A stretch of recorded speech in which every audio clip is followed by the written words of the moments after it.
News live കൊച്ചിയിലേക്ക് സ്വാഗതം. ഈ വാർത്തകൾ നിങ്ങൾക്കായി അവതരിപ്പിക്കുന്നത് Leotech solar solutions powered by mile food stuffs Mookkannoor, Grazia tours and travels near Cochin airport and Cochin Kalabhavan Angamaly franchise. തൃത്താലയിൽ VT ബൽറാം വീണ്ടും മത്സരിക്കും. പാലക്കാട് A തങ്കപ്പനെ സ്ഥാനാർത്ഥിയാക്കുവാൻ നീക്കം. പാലക്കാട് മണ്ഡലത്തിൽ DCC പ്രസിഡന്റ് A തങ്കപ്പനെ സ്ഥാനാർത്ഥിയാക്കുവാൻ നീക്കം. തങ്കപ്പനെ മത്സരിപ്പിക്കണം എന്നാണ് പാലക്കാട് ജില്ലാ നേതൃയോഗത്തിൽ ആവശ്യം. കേരളത്തിന്റെ ചുമതലയുള്ള ദീപ ദാസ് മുൻഷിയെ ഇക്കാര്യം അറിയിച്ചു.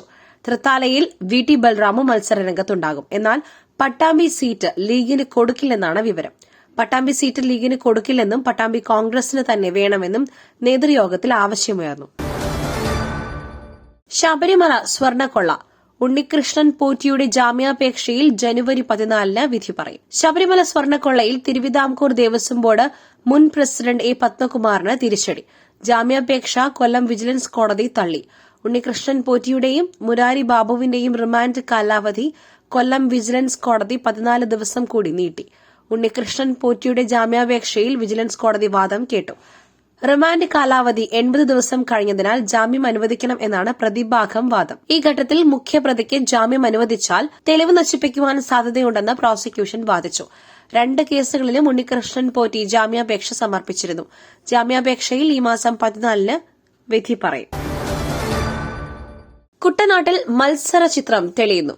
തോമസ് കെ തോമസ് വീണ്ടും മത്സരിക്കും. NDAയ്ക്കായി തുഷാർ വെള്ളാപ്പള്ളിയെ ഇറക്കും. നിയമസഭാ തെരഞ്ഞെടുപ്പിനുള്ള കളം മുറുകുകയാണ് കുട്ടനാട് മണ്ഡലത്തിൽ. 3 മുന്നണികളിലും സ്ഥാനാർത്ഥി നിർണയം ഏറെക്കുറെ പൂർത്തിയായി. LDFൽ NCP, UDF, Kerala Congress Joseph വിഭാഗം, NDAയിൽ BDJS 3 മുന്നണികളും ഘടകകക്ഷികൾക്ക് നൽകിയിരിക്കുന്ന സീറ്റാണ് Kuttanad. Sitting MLA Thomas K Thomas തന്നെ LDFൽ മത്സരിക്കും. തോമസ് കെ തോമസിനെതിരായി CPIM ജില്ലാ കമ്മിറ്റിയിൽ ഉൾപ്പെടെ കടുത്ത വിമർശനമുയർന്നിരുന്നു. പാർട്ടി ശക്തി കേന്ദ്രമായ കുട്ടനാട്ടിൽ സീറ്റ് CPIM ഏറ്റെടുക്കണമെന്നും ഒരു വിഭാഗം ആവശ്യമുയർത്തി. എന്നാൽ NCPയിൽ നിന്നും സീറ്റ് വാങ്ങില്ലെന്ന് CPIM ജില്ലാ നേതൃത്വം വ്യക്തമാക്കി. വിഷം വമിപ്പിക്കുന്ന പ്രസ്താവന. AK ബാലനെതിരെ കലാപാഹ്വാനത്തിന് കേസെടുക്കണമെന്ന് OG ജനീഷ്. AK ബാലനെതിരെ കലാപാഹ്വാനത്തിന് കേസെടുക്കണമെന്ന് യൂത്ത് കോൺഗ്രസ് അധ്യക്ഷൻ OG ജനീഷ്. AK ബാലന്റെ നാവിൽ നിന്നും വന്ന പ്രസ്താവന പിണറായിയുടെ മനസ്സിലെ വിഷമാണ്. എപ്പോൾ പ്രതിസന്ധിയിലായാലും പിണറായിക്ക് വേണ്ടി ബാറ്റ് ചെയ്യുന്നത് ബാലനാണ്. സംസ്ഥാനത്തെ ഭിന്നിപ്പിക്കുന്ന വിഷം വമിപ്പിക്കുന്ന പ്രസ്താവനയാണ് AK ബാലൻ നടത്തിയത്. സംഘപരിവാറിനെ തോൽപ്പിക്കുന്ന വർഗീയതയാണ് ബാലന്റെ വാക്കുകളെന്നും അദ്ദേഹം വിമർശിച്ചു. അതിനിടെ BJPയുടെ അതേ ഭാഷയിലാണ് CPIM പറയുന്നതെന്നും കോൺഗ്രസ് നേതാവ് രമേശ് ചെന്നിത്തല പറഞ്ഞു. AK ബാലന്റെ പരാമർശം നാട്ടിൽ വർഗീയ ചേരിതിരിവുണ്ടാക്കുവാനാണ്. പ്രസ്താവന മുന്നണിയുടെ നയമാണോ എന്ന് വ്യക്തമാക്കണമെന്നും രമേശ് ചെന്നിത്തല പറഞ്ഞു. BJPയുടെ ഭാഷയിലാണ് CPIM പറയുന്നത്. AK ബാലന്റെ പരാമർശം വർഗീയ ചേരിതിരിവുണ്ടാക്കുവാൻ രമേശ് ചെന്നിത്തല. BJPയുടെ അതേ ഭാഷയിലാണ് CPIM പറയുന്നതെന്ന് കോൺഗ്രസ് നേതാവ് രമേശ് ചെന്നിത്തല. AK ബാലന്റെ പരാമർശം നാട്ടിൽ വർഗീയ ചേരിതിരിവുണ്ടാക്കുവാൻ. പ്രസ്താവന മുന്നണിയുടെ നയമാണോ എന്ന് വ്യക്തമാക്കണമെന്നും രമേശ് ചെന്നിത്തല പറഞ്ഞു. വരുന്ന നിയമസഭാ തെരഞ്ഞെടുപ്പിൽ UDF അധികാരത്തിൽ വരും എന്നതിൽ തർക്കമില്ല. അതിനുള്ള നല്ല ഉണർവ് ക്യാമ്പിലുണ്ടായി. പ്രതീക്ഷ നിർഭരമായ അവസ്ഥയാണ് UDFനുള്ളത്. 10 വർഷത്തെ ഭരണം മാറണം എന്നതാണ് ജനങ്ങൾ ആഗ്രഹിക്കുന്നത്. വൈകാതെ തന്നെ സീറ്റ് ചർച്ചകൾ ആരംഭിക്കും. ഘടകകക്ഷികളുമായും ചർച്ച ആരംഭിക്കും. 13, 14 തീയതികളിൽ സ്ക്രീനിംഗ് കമ്മിറ്റി ചേരും. ആര് മത്സരിക്കും എന്നതിൽ പാർട്ടിയാണ് അന്തിമ തീരുമാനം എടുക്കേണ്ടത്. നിലവിൽ ചർച്ചകൾ ആരംഭിച്ചിട്ടില്ല. ആരും സ്വയം സ്ഥാനാർത്ഥികളായി പ്രഖ്യാപിക്കരുതെന്ന് ക്യാമ്പിൽ തന്നെ തീരുമാനിച്ചിരുന്നു. ഒരു അസ്വാരസ്യവുമില്ലാതെ സ്ഥാനാർത്ഥി പട്ടിക തയ്യാറാക്കി പ്രഖ്യാപിക്കുമെന്നും അദ്ദേഹം വ്യക്തമാക്കി.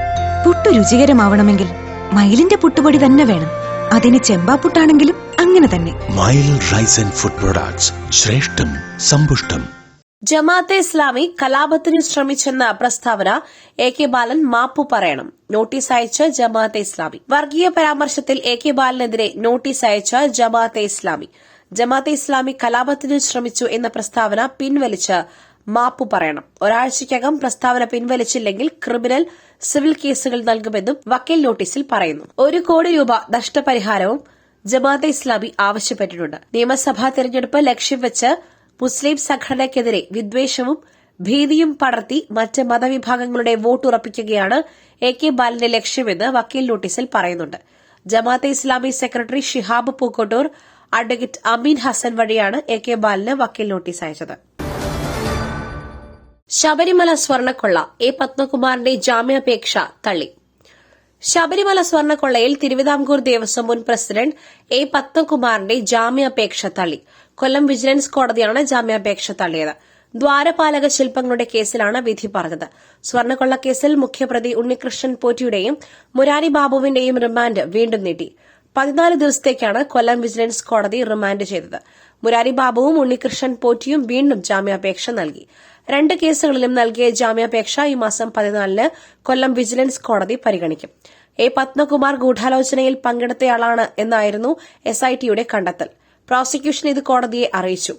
അതുകൊണ്ട് നിലവിൽ ജാമ്യം നൽകിയാൽ കേസിന് തിരിച്ചടിയാകുമെന്ന് അന്വേഷണ സംഘത്തിന്റെ അഭിപ്രായം.